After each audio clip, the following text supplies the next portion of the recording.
Assalamualaikum warahmatullahi wabarakatuh. Waalaikumsalam warahmatullahi wabarakatuh. Berjumpa lagi dengan saya dalam channel Perspektif Ardiwan. Kali ini kita kedatangan seorang Mbak Ulin Umi Asmi MSI. Iya, beliau ini kesehariannya sebagai seorang fasilitator pada lembaga pelatihan dan juga kadang mengisi pada pengajian majelis taklim. Ya. Oke, pada kesempatan ini Mbak Ulin akan sharing dengan kita terkait dengan digitalisasi dan keharmonisan keluarga. Sobat Perspektif Ardiwan, sebelumnya kita menyapa dulu Mbak Ulin. Assalamualaikum Mbak Ulin. Waalaikumsalam Pak Ardi. Ya, apa kabarnya? Alhamdulillah. Oke, baik. Terima kasih telah hadir di channel ini. Ya, terima kasih juga Pak. Iya. Luar biasa sekali Mbak Ulin. Tema kita kali ini tentang digitalisasi dan keharmonisan keluarga, ya. Seperti kita ketahui di dalam kehidupan sekarang kita tidak terlepas dari apa yang disebut dengan era digital, gitu ya. Mulai dari ponsel pintar seperti ini ya. Bahkan terakhir itu yang booming itu teknologi AI. Oke. Iya.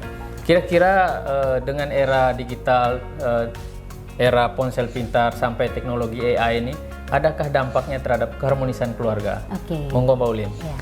Terima kasih. Ini saya adopsi di sana Pak. Nah, langsung saja ke pemirsa. Baik, terima kasih subscribernya Perspektif Ardiwan atau Pak Ardi ini. Ya, salam kenal sebelumnya Bapak Ibu yang menyaksikan, gitu ya. Baik, kalau kita berbicara tentang digitalisasi dan keharmonisan keluarga, itu sekarang ini jelas ya.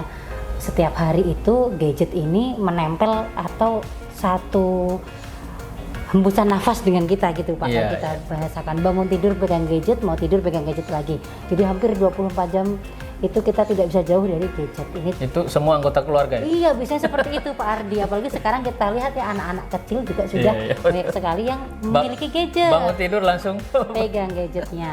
Oke, nah ini yang akan kita lihat Pak. Walaupun sebenarnya kalau kita lihat lagi era digital ini juga memberikan dampak positif Pak. Ya, pertama kalau dulu yang anak dan orang tuanya jauh, itu kan jarak menjadi salah satu tantangannya atau menjadi salah satu permasalahan.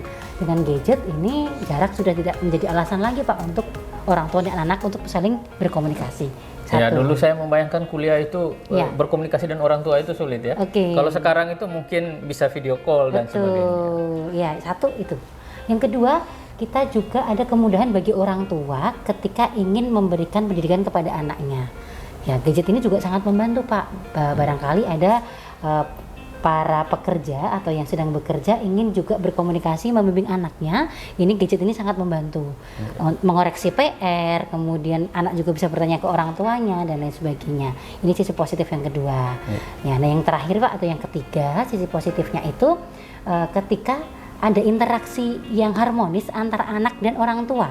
Kadang nih Bapak Ibu mungkin juga biasa ya lupa nih cara mencet ini bagaimana ya nak, nanyakan ke anaknya gitu ya. Kemudian tanpa anak ada juga yang berinteraksi dengan orang tuanya.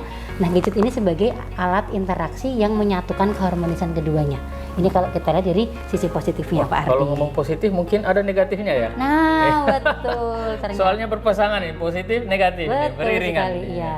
Baik, kalau kita lihat dari sisi negatifnya ya Pak Ardi ya. Yang pertama, gadget itu ternyata bisa memisahkan yang dekat. Karena apa Pak? Kalau kita lihat semua anggota keluarga gitu ya, sering sekali sibuk dengan gadgetnya masing-masing. Itu yang harusnya ngobrol di ruang makan dan sebagainya. Akhirnya ternyata gadget ini memisah. Ngobrol dengan gadget. Betul, ngobrol dengan gadgetnya masing-masing. Iya, walaupun sambil makan kadangnya sambil periksa status. Nah, dan sebagainya. Nah, gitu ya. Jadi sekarang ini anak-anak atau orang tua ternyata banyak yang makan lauknya bukan telur atau tempe, makan lauknya gadget. Iya, ternyata begitu. Baik. Kemudian yang satu lagi Pak, mungkin bisa kita lihat ternyata dengan perkembangan teknologi ini, apalagi sekarang kita lihat ada AI Pak Ardi. Ada AI. Ternyata AI ini juga bisa mengganggu keharmonisan dari sisi mananya. Kalau kita lihat banyak negara maju yang sekarang ini sudah menggunakan kecanggihan robot ini untuk menggantikan posisi manusia. Bahkan mungkin bisa menggantikan wajah kita atau seolah-olah kita ya. Betul, seolah-olah kita, kemudian menggantikan berbagai macam ya Pak Ardi. Nah, kalau kita lihat seperti itu. Nah, kalau kita lihat dari keharmonisan keluarga ini kita agak sedikit ke arah ekonominya Pak. Ketika robot ini nanti semakin berkembang kemudian menggantikan posisi manusia atau orang-orang atau SDM-nya, itu bisa jadi mengancam dari pendapatan atau penghasilan atau jadi keluarga. Iya. Jadi mungkin ada 1-2 pekerjaan yang digantikan oleh robot sehingga mengurangi SDM yang berarti bisa jadi mungkin ada pengurangan tenaga kerja manusia gitu ya. Iya, pengurangan SDM-nya, betul, tenaga kerjanya. Gitu Pak. Baik, terima kasih atas penjelasannya Mbak Ulin. Mungkin kita explore lebih jauh lagi hal-hal yang mungkin bisa kita tanyakan ke Mbak Ulin ya. Yaitu dari penjelasan Mbak Ulin tadi, era digital itu atau digitalisasi itu memiliki dampak positif maupun dampak negatif. Adakah solusi atau trik agar keluarga itu tetap harmoni meskipun di era digital lah kira-kira gitu ya, sehingga atau meminimalisir dampak dari digitalisasi, dampak negatif dari digitalisasi tadi atau era digital terhadap keharmonisan keluarga gitu. Ya baik Pak, jadi bagaimana sih solusinya gitu ya Pak Ardi ya? Yang bisa yang pertama harus kita kuatkan antar anggota keluarga adalah semua anggota keluarga itu memiliki kesadaran untuk saling memahami. Pertama, jadi orang tua juga memahami, kalau sedang bersama dengan anak sebaiknya jauhkan dari gadget pun dengan anak. Ketika anak bertemu dengan orang tua harus sopan, tidak sambil melihat handphone dan lain sebagainya.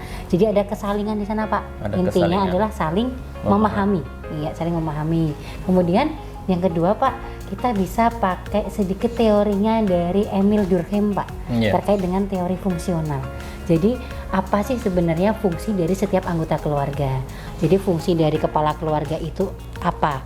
Bagaimana kepala keluarga juga memberikan keputusan-keputusan yang tegas kepada anggota keluarganya. Contohnya, kalau kita sedang makan, semuanya tidak boleh memegang gadgetnya, seperti itu. Jadi ada fungsi peran di sana. Peran anak juga seperti itu Pak. Mungkin anak di sini satu waktu membantu orang tuanya untuk memahami menggunakan gadget, tetapi juga anak juga harus paham posisinya sebagai anak itu hormat kepada orang tuanya. Kemudian ketika ketika berhadapan itu tidak disambi dengan gadget dan lain sebagainya gitu. Kemudian nih Pak, yang mungkin kadang kita kurang ingat atau kadang kita lupa Pak, ternyata sesama anggota keluarga ini sebaiknya saling memberikan penghargaan Pak. Iya, karena sudah terlalu sibuk nih ya Pak dengan kehidupan di pekerjaannya, anak-anaknya dengan sosial medianya, kadang lupa untuk saling memberikan penghargaan Pak Ardi. Lupa memberi apresiasi. Betul, gitu apresiasi. Padahal itu penting walaupun sedikit. Betul, gitu ya. Apresiasi atau penghargaan ini tidak harus berwujud uang Pak. Ternyata ketika ayah pulang dari kantor, kemudian anaknya menyambut, ayah pulang dari kantor, gimana ayah pekerjaan hari ini? Sambutan itu adalah apresiasi. Kemudian anak juga sholat tepat waktu, bisa kita berikan apresiasi. Jadi kalimat-kalimat positif untuk mengapresiasi ini juga penting Pak, yang kadang kita lupakan. Gitu Pak. Oke, luar biasa sekali penjelasannya Mbak Ulin ini. Mungkin ini ada contoh ya Mbak Ulin ya. Mungkin di era digital ini ada kasus gitu ya, chat dengan pasangan lain gitu ya, atau pria atau wanita lain gitu ya.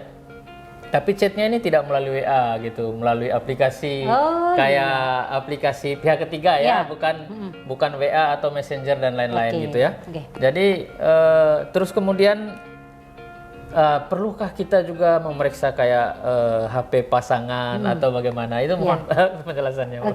Jadi begini Pak Ardi, kita harus pahami dulu setiap keluarga itu memiliki manajemennya masing-masing.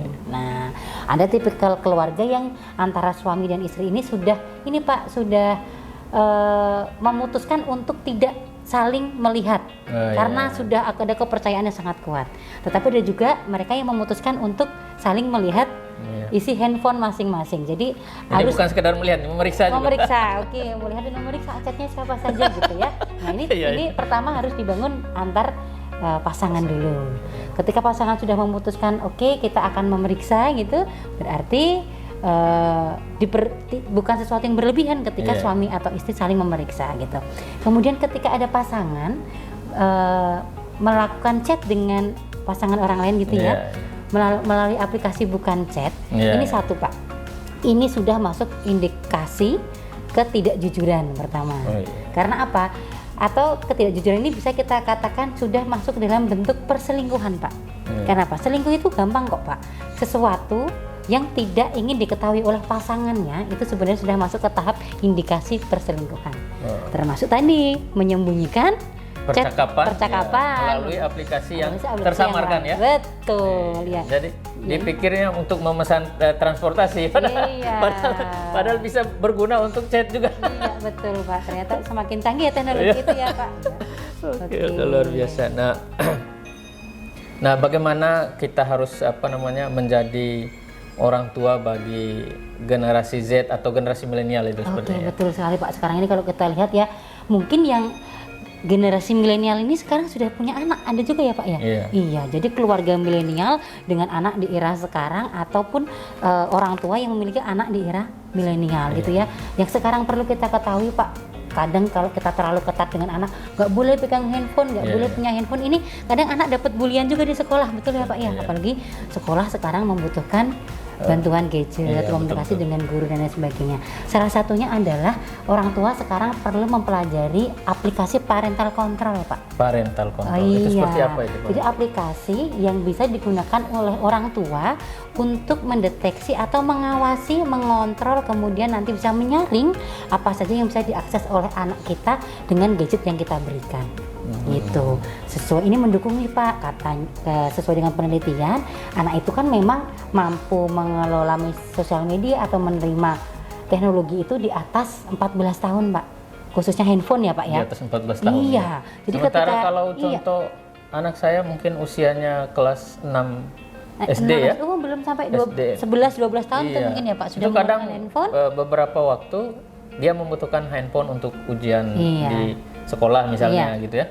Tapi kadang handphone itu dia gunakan untuk main game dan sebagainya. Betul, ya. Nah itu bagaimana sikap kita sebagai itu tadi Pak, gunanya dari parental control ini kita bisa mengetahui anak kita ini buka HP-nya untuk apa aja ya gitu. Kita buka situs apa saja, kemudian bisa kita awasi juga mana-mana yang akan kita saring Pak. Iya, jadi link mana saja yang bisa diakses oleh anak, kemudian yang tidak bisa diakses oleh anak. Kemudian terkait dengan bermain game, ini tentu kita butuh dari kedisiplinan kedua orang tua. Jadi silakan diperbolehkan menggunakan handphone atau bermain game dengan durasi berapa menit gitu ya per harinya. Jadi kedisiplinan orang tua ternyata ini juga membentuk harmonisan di keluarga juga Pak gitu, terkait dengan penggunaan gadget ini tadi. Oke, luar biasa. Mungkin ada tips atau sugesti terakhir sebelum kita akhiri podcast ini Mbak Ulin tentang digitalisasi dan keharmonisan keluarga. Oke, baik Pak Ardi. Jadi terkait dengan digitalisasi dan keharmonisan keluarga ini, yang pertama jadilah orang tua yang bijak dalam menggunakan teknologi. Ketika orang tuanya bijak, otomatis anak itu juga akan mengikuti pola contoh yang kita berikan. Ini menjadi salah satu trik kita Pak, atau menjadi salah satu hal penting ketika kita ingin tetap menjaga keharmonisan dalam keluarga. Oke, luar biasa sekali Mbak Ulin. Walaupun waktu kita sedikit ya. Tapi penyampaian Mbak Ulin itu sangat lugas ya, terang bagaimana era digitalisasi ini kita minimalisir dampak buruknya terhadap keharmonisan keluarga. Terima kasih Mbak Ulin. Terima kasih Pak Ardi. Terima kasih atas waktunya. Bisa meluangkan waktu kalau diundang di Perspektif Ardiwan lagi dengan tema-tema yang lain lagi ya. Pemirsa, supaya kita ketahui bersama, Mbak Ulin ini di samping menjadi fasilitator keluarga Sakinah juga tentang kemasjidan ya, KTI bagi penyuluh ya, penyuluh maupun penghulu. Ini luar biasa sekali, bisa kita gali banyak hal dari Mbak Ulin. Mungkin terima kasih sekali lagi Mbak Ulin atas waktunya. Terima kasih Pak Ardi sudah diajak main ke sini Pak. Siap, terima kasih. Baik, Sobat Perspektif Ardiwan, demikian pemaparan dari narasumber kita terkait dengan digitalisasi dan keharmonisan keluarga. Sampai bertemu di lain kesempatan. silahkan tuliskan komentar Anda pada kolom komentar tentang topik ini. Terima kasih. Assalamualaikum warahmatullahi wabarakatuh. Waalaikumsalam warahmatullahi wabarakatuh.